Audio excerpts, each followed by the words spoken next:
someone, longtime pastor here, very well known in Tulsa, Bishop Carlton Pearson. Bishop, step right on over here. Glad to see you. How you doing? Good to see you, man. I'm good. Good to see you as Thanks well. For So, let's talk about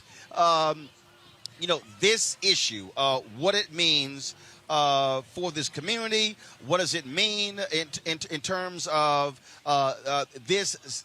Yes, commemoration. I want to call it a celebration. As someone who has spent years here in Tulsa. Well, this is drama, what you see today. But what we're dealing with is trauma, PTSD. We've been traumatized as a culture. 100 years ago today, the buildings, we saw smoke and bloodied bodies. Over 300, we're still finding them unmarked graves. That same deadly negative spirit that kept it a secret for 100 years. It was a conspiracy of silence. How that could happen. I have relatives that moved away from Oklahoma when this thing happened in 1921, moved out to California where I was born.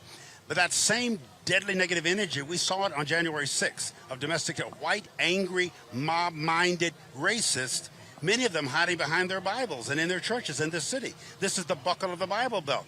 It should have happened here, but it's continuing in spirit.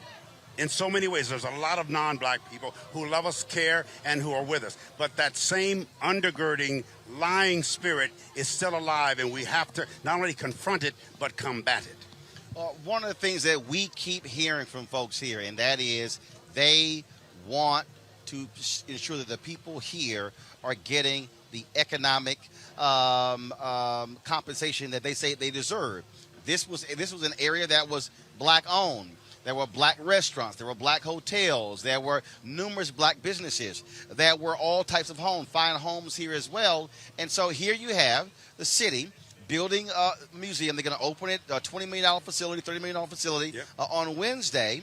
And what you're still dealing with is the fact that Tulsa and the state of Oklahoma still refuses to provide resources, direct resources to the descendants and the survivors. And I keep saying the federal government set up billions of dollars for a 9/11 victim compensation fund. Yeah. Nothing for the people here, and you have actual survivors who are still with us. Alive, yes.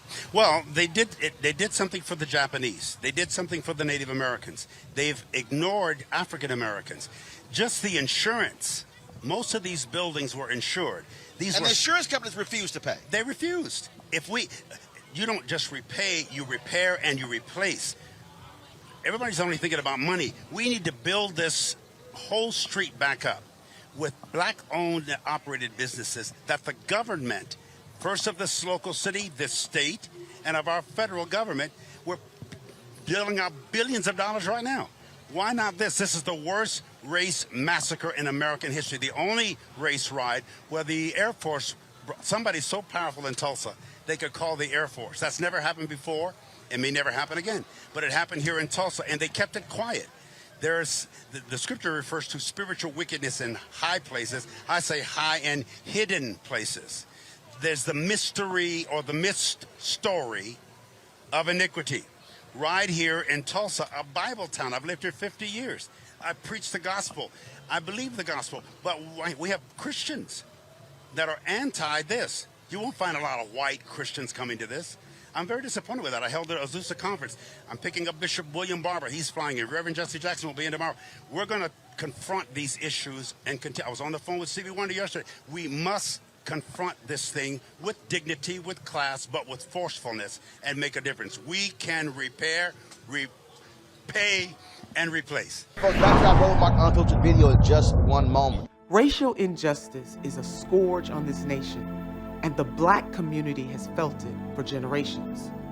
We have an obligation to do something about it. Whether it's canceling student debt, increasing the minimum wage, or investing in black-owned businesses, the black community deserves so much better.